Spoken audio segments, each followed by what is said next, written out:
Welcome to season 3 of You Are Significant, the podcast where real stories are told by real people that create more awareness of your own significance.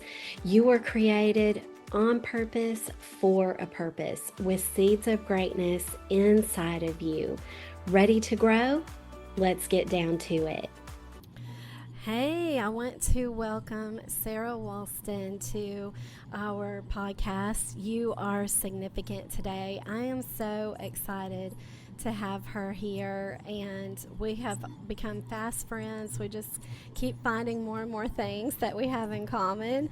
We were just laughing as we were getting started and getting ready. There was one more thing that we found that we have in common. That's we love t-shirts from Love and Faith, and they are not a paid sponsor, but we were just both like, hey, when they have a $10 sale, we're in trouble because we want one of each. So she has on her cute t-shirt today from there. If you want to show them real quick, it's the Be the Light, Matthew 5:14. And it's got that light bulb with the roses growing up out of it. So cute. So let me tell you just a little bit about Sarah. I'm excited to introduce her. She is a beautiful woman of faith who is making an impact in the lives of so many moms. And we have the honor of sitting down with her today because she is a Christian coach, a podcaster, and a speaker who is passionate about helping moms not just survive, but truly thrive. And thrive through Jesus. And that's really where the power comes from. And you're going to see that as you get to know her here today. Through her platform, Rooted Woman, she encourages women to stay grounded in their faith, find purpose beyond the day-to-day demands of motherhood, and live with intention, truth, and grace.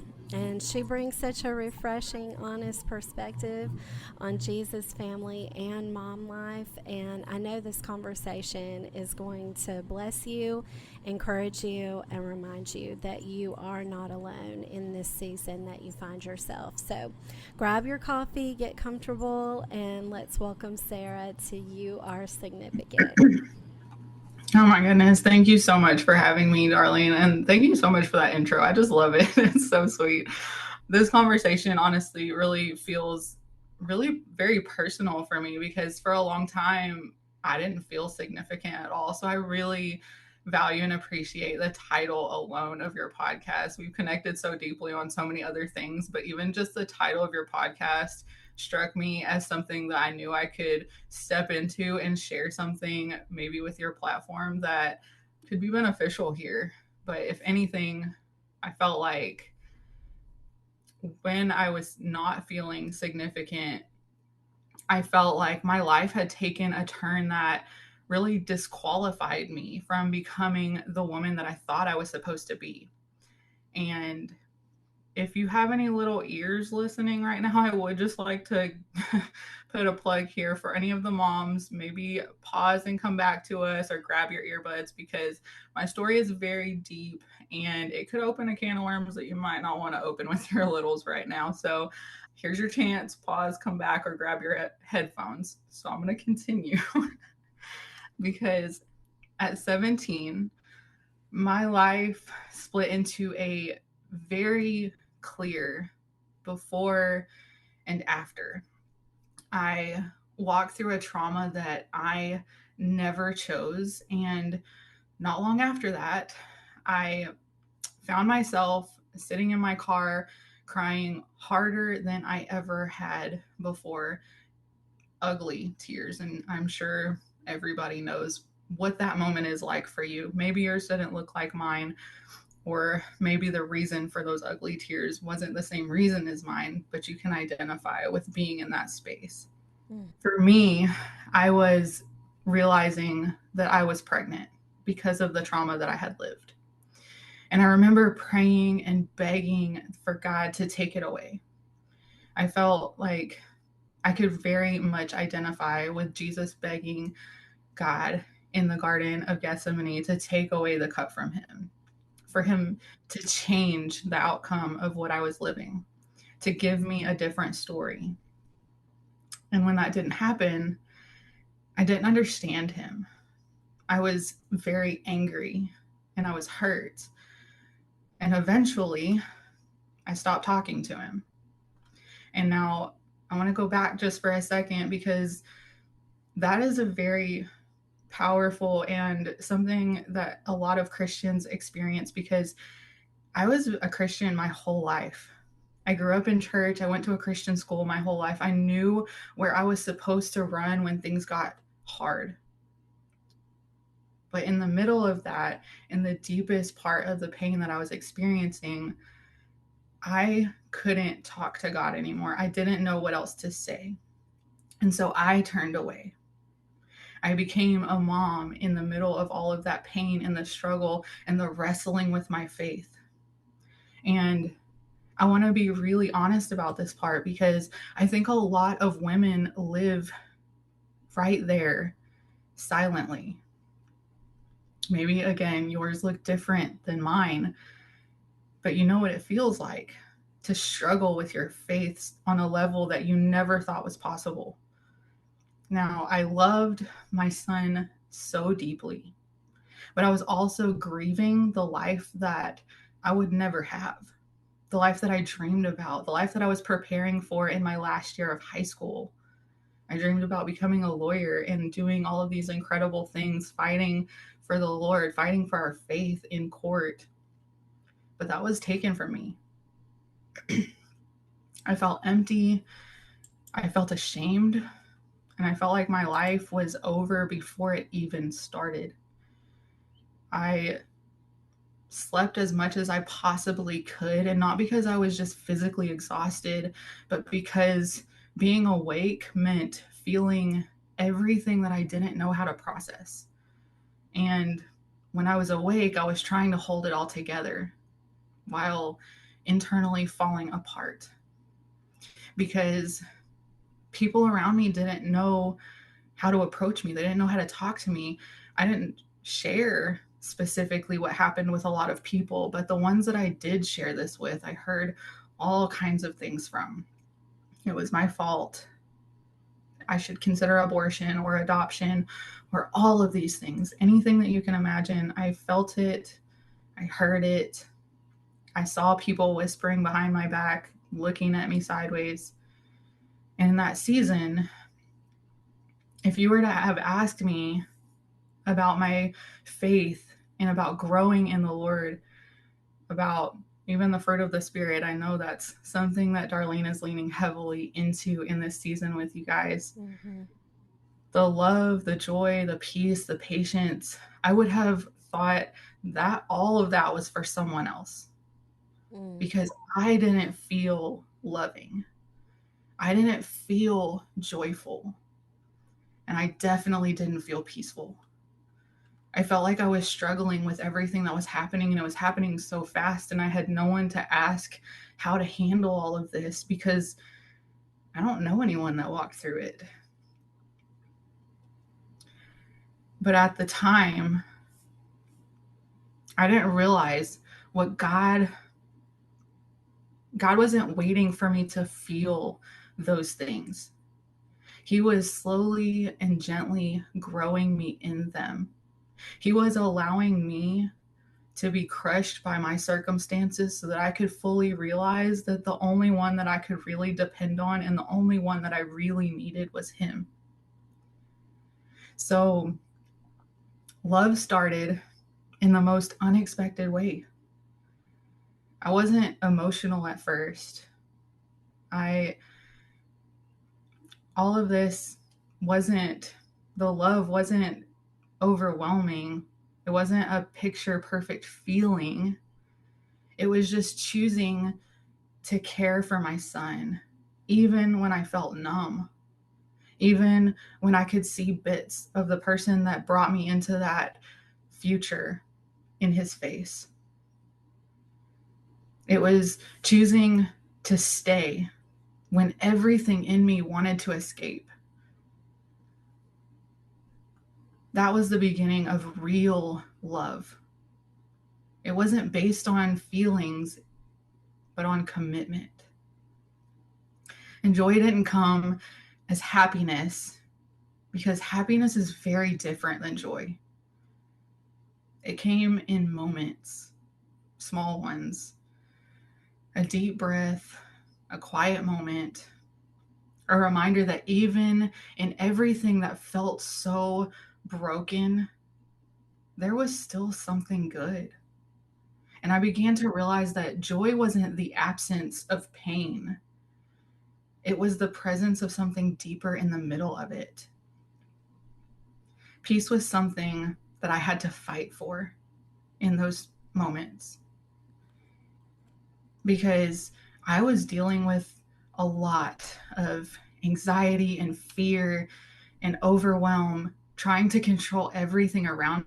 Nothing else could go wrong.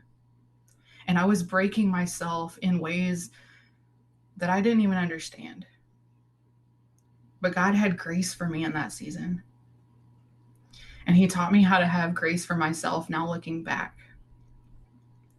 But then, in those moments, in that season, peace started to come when I slowly surrendered control.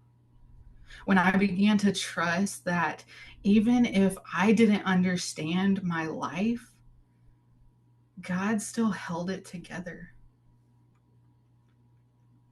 And patience for me, that one really stretched me thin, because I didn't want to process it.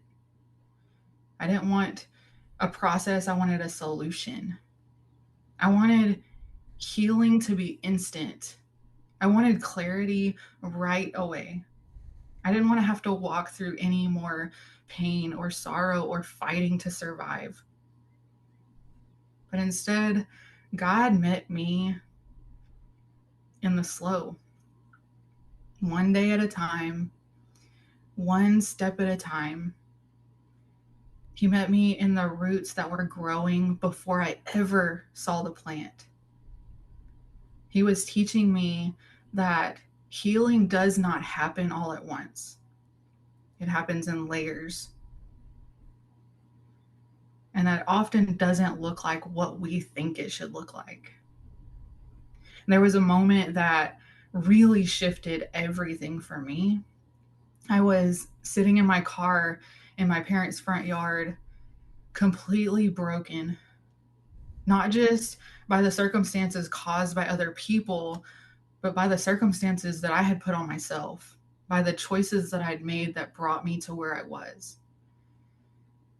And I finally said, in that moment of complete brokenness, in the moment of complete surrender, God, if it's just me and my son for the rest of my life, I'll be okay. And I'll do the best I can. That was the very first time I ever truly surrendered. It wasn't when I chose life for my son, who is now 12 years old. It wasn't when I watched him take his first breath or every day in between. It was in that moment when I finally gave up. And I finally realized that He gave me this gift, and He was using what the enemy meant for evil to do something beautiful. So it wasn't because I had faith that everything would work out the way that I wanted, but it was because I was done trying to control everything. Because I had seen that no matter what I did, I could not control everything. I could not put the pieces back together. I could not make myself feel whole again. I couldn't even pull myself out of the deep place that I was in. And from that place, things started to change. Not instantly, but steadily. 3 months after I whispered that prayer, through all of the ugly tears in my car, I met my husband, who we now have 3 more beautiful boys together. And he's adopted my first son. Kindness and goodness started to show up in how I treated myself, in meeting my husband, in all of these little things. Because for so long, I carried shame that didn't belong to me. I began to show, God began to show me grace and teach me how to extend the same grace inward. Because as kind and as good as I thought I was being to my newborn son, and as he grew, I wasn't giving that to myself. But God was faithful. And his faithfulness looked like allowing me to take faithful steps back toward him in small ways. Opening my Bible again, whispering prayers again, choosing to believe that maybe, just maybe, he hadn't left me. Even when I had pulled away, he was right there. He was holding every tear. He was carrying me through the darkest parts of my life. And the gentleness, that was something that God had to really teach me, because I was allowing myself to become very hard by the things that I was walking through. I was so hard on myself. I was so critical, so demanding of my own healing, but also of people around me, to measure up to expectations that they shouldn't have had to own. But he showed me that growth doesn't come from pressure, it comes through grace. And over time, something that I never expected happened. I started to feel like myself again, but not the version of me that I had lost. A new version, a healed version, a stronger version, a rooted version. Like I said, 3 months after that moment of surrender, I met my husband, the man who would not only love me, but adopt my son. And we have gone on to build a life that I never thought would have happened. I had given up on the life that I have now. And when I look back, I don't just see what I went through. I see what God grew me through. And that's what the fruit of the Spirit really is. It's something that we cannot force. It's not something that we can perform. It's what God produces in us when we stay connected to him, even when it's imperfect, even when it's the small prayers, the help me, Lord, even when it's the doing one small thing, the opening the Bible, the choosing to acknowledge him, the choice to not let the enemy win. Even if it just means breathing today. And today, I get to walk with women who feel the way that I once did. And maybe you know what that feels like. Maybe you're drained, unseen, stuck. And I get to remind those women, just like Darlene is doing here, that you are significant. Not because your story is perfect, but because your life is what God planned, not what you planned.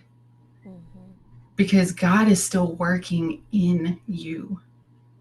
Even now, even here, even in the parts you're still trying to understand. Because sometimes what feels like breaking is actually where God is planting something that will grow into everything that you thought you lost. And if I could leave you with just one thing, it would be this. You don't have to force the fruit. You just have to stay rooted. And in time, love will grow, joy will return, and peace will settle. And you'll realize that you were significant all along.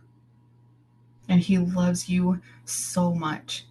He is never, ever going to allow what the enemy has meant for evil to destroy you. He will use it for good. And I know because I've lived it.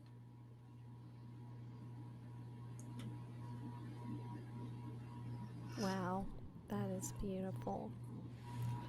Thank you so much for sharing today, Sarah. Your story is very inspiring, and it just makes me think about, as women, so many women go through traumas, and it, the circumstance line can be different for each one, but the feeling that it creates, the hopelessness, the despair, the shame, the abandonment, is many times the same for each one of us. So I Absolutely. just admire your courage to come into this space and vulnerably share your story and what you've learned from what you've been through. And I also admire um, that you've taken what God meant it for good,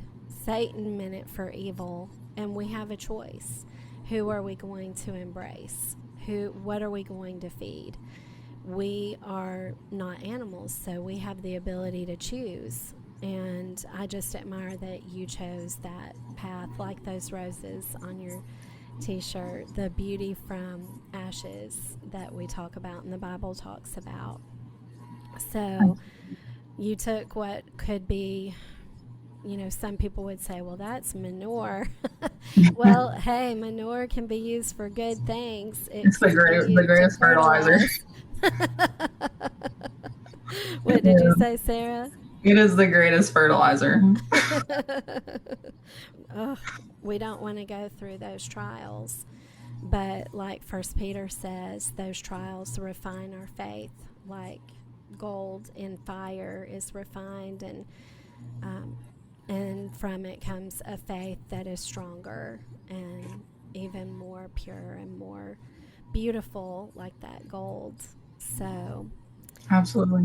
The Bible tells us that we should count it joy when we face trials of many kinds, because through those trials, we are in us is being produced steadfastness or perseverance, whatever translation of the Bible you like to read. We mm-hmm, are being produced those things. We are being equipped to handle the next thing that is coming for us. We are being equipped to help someone else that is coming behind us. And so I mm, know that even when I was walking through this at a very early age, because I had been grounded in the word and I had been raised that way, I knew that the Lord was going to use my story for his purpose. And mm, so I want to encourage moms that are teaching their children and raising them in the way they should go, that you are doing kingdom work. You are making a lasting impact that will outlive you. And those kids are going to face things that you can't imagine right now, but you are setting them up for success to be able to turn what the enemy has meant for evil and use it for the glory of God, no matter what that looks like for them in their situation. Because Darlene's saying, we always all of our situations are different. We all process things differently, but I truly believe that we all experience those same emotions on different levels. We all struggle with similar things. Maybe what caused those things isn't the same, but we know what it feels like to be there. So being able to walk alongside other people that maybe don't know how to navigate those things is something that I know that the Lord is using this story for, no matter how that is in your life. But I'm so grateful that I've been able to come and share this story with you, Darlene, and with your audience. I am just so honored and so thankful that the Lord is, in fact, using this story. um, it makes me think about, as moms, when we're raising our children and we are teaching them God's word. I homeschooled my children. I think you homeschool your children as well. And, I would be teaching them, and I would I was thinking along the way, like, instead of the most amazing science labs, we are sitting at the table and getting to study God's Word every day. And there was a little bit of a trade off, but it was worth it. And I think one of the things we hope as young moms, not having done this before, is that maybe we are saving our children from something. And it's not that we're going to be able to save them. Ooh, that's my cat. But not going to be able to save them from suffering and from going through pain, either from choices they made or someone else made, but equipping them that when they go through pain, they're going to know who to turn to. And I just appreciate too that you shared there was a season of quiet where, you know, you felt maybe betrayed by God, that you had gone through this. That's a word I would use. I definitely have felt betrayed when I've gone through some hard things, that I felt like maybe God had broken a promise to me, which is strong to say. But when we raise our children in the Lord, if they don't stay on that path, it's like, how can this be? And I can remember feeling just, I didn't know what else to say to God for a while. And I could pray for other people, but praying for myself and praying just me and Him was hard for a season.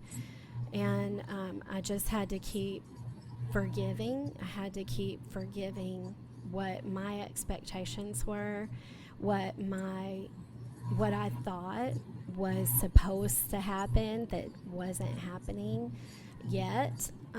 But also realized God didn't make robots. And because there aren't any robots, people have choice. And He wants us to choose Him. And so because of that, there is sin in the world. But I would just love to hear any thoughts that you have, like, on that as you raise your boys, and you know that pain can come and pain will come even when we do the right things. How do you stay motivated to stay in the work of the doing from day to day? For sure. Yeah, I definitely agree with you. I've had those days where, I know that I'm teaching them what I know to be true, but ultimately I've learned to surrender my children. Like, as much as I want to be able to control Mm-hmm. what they are accepting and how they're going to live their life, and even hopefully spare them from some sufferings by teaching them to do things God's way, I know that they are also ultimately human and they will make their own choices. And Yeah. so, as far as it depends on me, Mm. my job as a mom is to teach them to live rightly and teach them how to navigate those sufferings when they do ultimately come, because I know that they will face them, but I also know that God made them for such a time as this. He Mm. knows the exact things that they're going to walk through, and He is preparing them for those specific circumstances. And He loves them and has loved them far longer and far more than I ever could. And so, Mm. just remembering that truth, as hard as it is as a mom, to really let go and to put them in God's hands, because there is no safer place for them to be. Amen. It makes me think about Mary and even Elizabeth. Mary, Jesus' mom, Mhm. Elizabeth, his cousin, John the Baptist's mom, and even Hannah with Samuel, and how there were surprises. When we raise our children for Him, even though they are going to have choices, the only person who's never sinned is Jesus. So we know our kids are going to have to make their faith their own. They're going to walk through their own journey. They're going to do a lot of things right, and they're going to do some things wrong, just like we have. We're human too. And Absolutely. and so I think that it's good to focus. It's kind of like that big white poster on the wall with the one black dot. And as moms raising children, whether we're on the side of the line where our children are still home or we're an empty nester, is that we can focus either on all the things that they're doing that are good and what we admire about them and their future, where it's going, and then as they leave the nest, the things they are doing right and well that we're proud of them for. We have a choice of what we're focusing on, or we can focus on our fear on the side of the line if they're still in the nest, or we can focus on the mistakes they're making if they're already out there and living. And so I think it's just really important to stay prayerful and on that side of the mind where we are seeing them in their beauty, because everybody needs someone who believes in them and has vision for what's possible and where they're going. Yeah. And we definitely still have to make space for them to, like James says, work out their own faith. Because as much as we want to teach them, like Proverbs says, the way they should go, and hope that when they are older, they won't depart from it, that we have to realize that Proverbs is also a poetry book. And so it's not necessarily a promise, but they will work out their own faith, and that is for them to do. So like you said, we have to choose what side we're going to be on and continue teaching them and continue doing what we know that the Lord has called us to do, so that when it is their turn to choose those things, that we can hope we've set them up for success, into in that they'll choose what the Lord wants for them.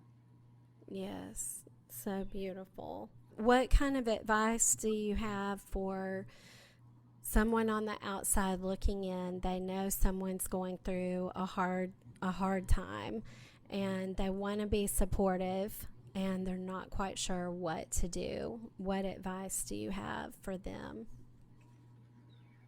I would just say meet them in it. Don't act like it didn't happen. I mean, don't try to act like you can relate to them if you really can't.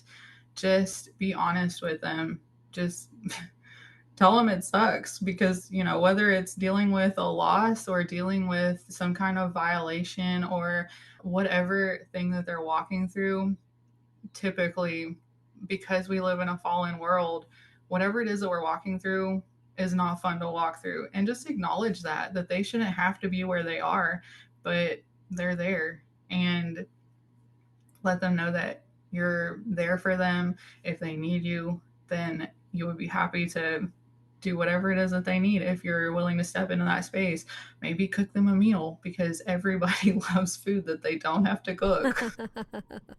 Right?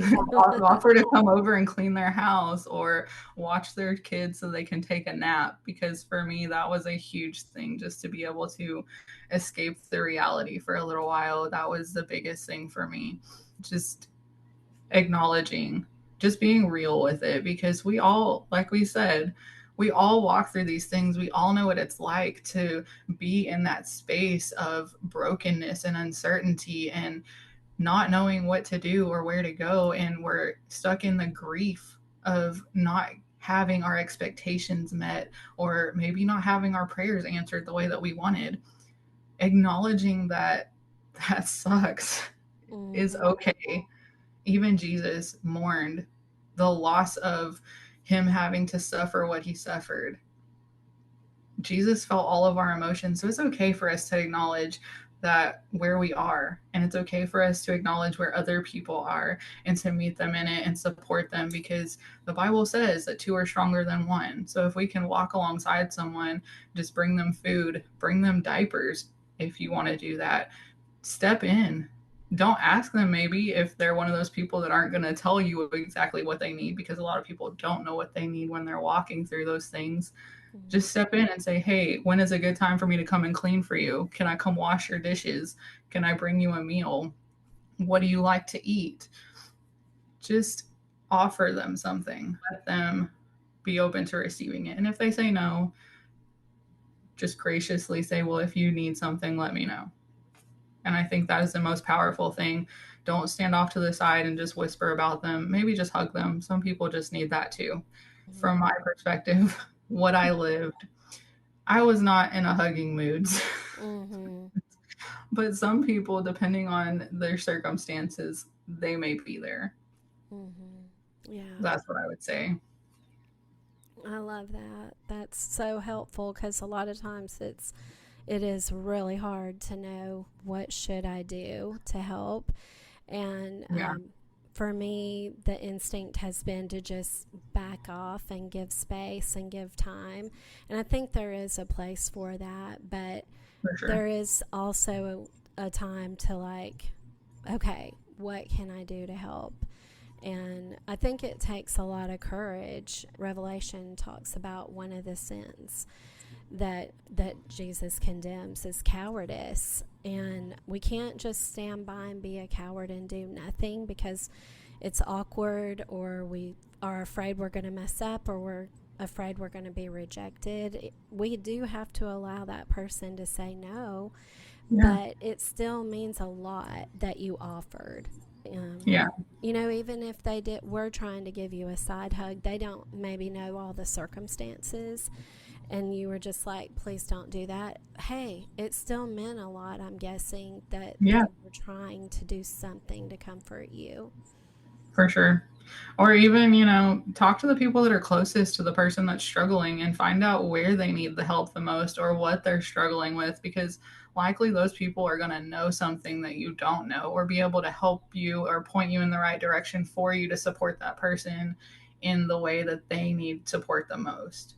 Mm-hmm. Mm-hmm. There's definitely a season for giving space and not talking about it and just including that person like you normally would if they're willing to do that. Unless, if they're withdrawing, then let them withdraw, because everything needs time.